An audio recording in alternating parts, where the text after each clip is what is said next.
I try all the time. In this instant.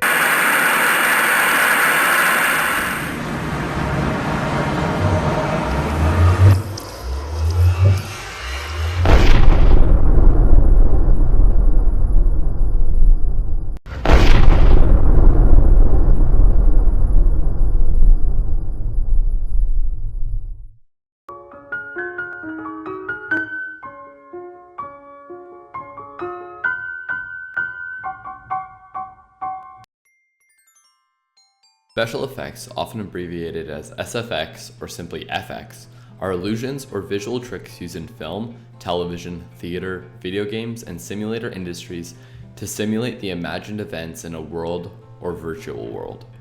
There are two main parts to effects: special and visual effects. Special effects are carried out on set during production, so basically while filming, and visual effects are done in post-production, basically while editing. Effects can be broken down into two categories: optical and mechanical. Optical effects are done by manipulating the camera and lighting, which in turn will make your scene look different than what it would look like to the naked eye. This could involve working with camera lenses, types of lighting, or camera movements that give a certain look to the shot. Mechanical effects involve working during a live action shot and usually pertains to making look and seem different than they are. It designs and creates an atmospheric effect using pyrotechnics, rigging mechanical effects that can make it rain and sunshine. Visual effects are images created in post-production. In essence, they are any image that appears in a film that could not be photographed during primary cinematography for whatever reasons. Example of VFX would be fantastical creatures whose physiology makes it impossible to create them via a man in a monster costumes, sets that are too large or expensive to build, or physically, or stunts that are too dangerous and it's safer to produce them in post-production via various means. And visual effects have emerged as a paramount of model-day filmmaking. You will rarely ever see a film without visual effects. This could be filling in a screen, creating a computer-generated image, CGI, 3D rendering, or animation.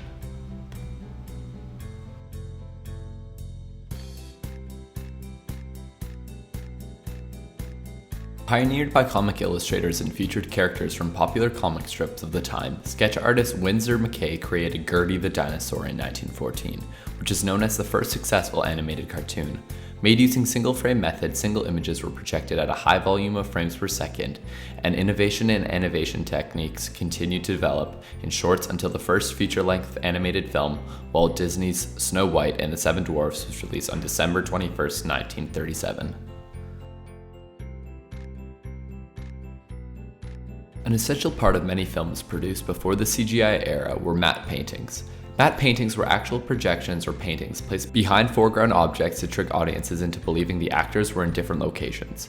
1939's Wizard of Oz used these pieces of art to dutifully paint around the confinements of reality until the early 1990s, when digital matting techniques became the norm, setting the stage for the next 50 years in the pre-CGI era. Without these pieces of art, there would be no Statue of Liberty jutting out of the sand in the shattering last scene of 1968's Planet of the Apes, and no Emerald City waiting for Dorothy at the end of the yellow brick road. The horror genre has been historically good at using makeup to transform characters in the early years of the special effect technique. The old technique was most notably used in F.W. Murnau's 1922 vampire flick Nosferatu, which featured actor Max Schreck wearing facial prosthetics and claw-like finger extensions.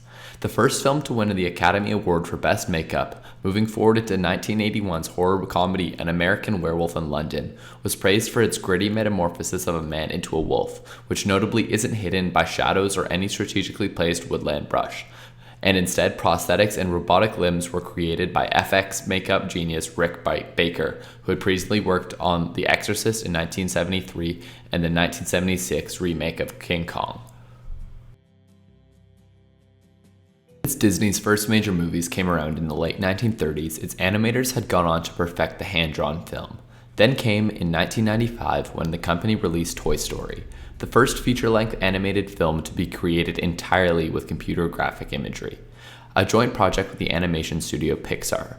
The film took 4 years to create, generated 1,000 gigabytes of data when the average computer only held between 80 and 160 gigabytes, and required 800,000 machine hours of editing. Since the success of the entirely created CGI film Toy Story, Pixar has gone on to produce 10 more critically acclaimed feature films, which have garnered the company 24 Academy Awards and more than $6 billion in revenue worldwide.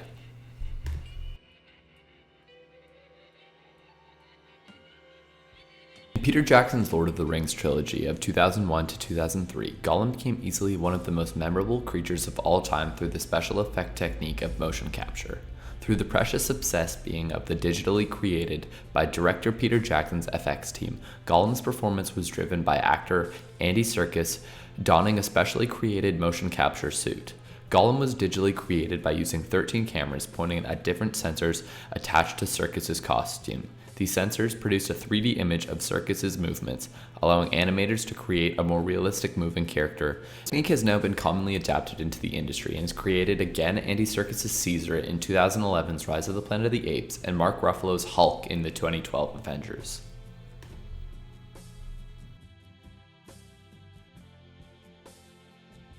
Fans might flock to Michael Bay's movies from the past decade for over-the-top pyrotechnics, but it was Catherine Bigelow's 2009 Hurt Locker that changed the landscape of film explosions with her entirely mechanical special effect explosions.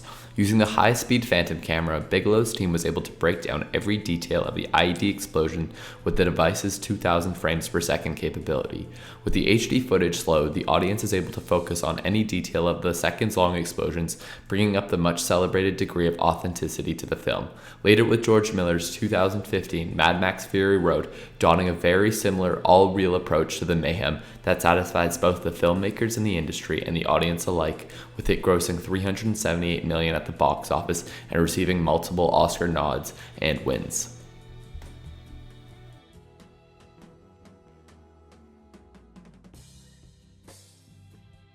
2009's Avatar, director James Cameron didn't necessarily recreate the wheel, but he did recreate the 3D camera. For Avatar, Cameron teamed up with Sony to pioneer a specially designed camera built into a 6-inch boom that allowed the facial expressions of the actors to be captured with sensors and digitally recorded for animators to use later, pushing the 3D special effect to a level that it hasn't came down from since the sci-fi epic. Tucked into tight bodysuits speckled with tiny reflectors, the actors were filmed as infrared lights bounced off the reflectors, which then were captured in 3D by up to 140 digital cameras positioned around the set. Planet of Pandora as a 3D immersive world, creating an entirely believable and utterly enchanting other planet to explore, that then Alfonso Cuarón perfected in 2013's Gravity, the Earth-orbiting disaster movie epic.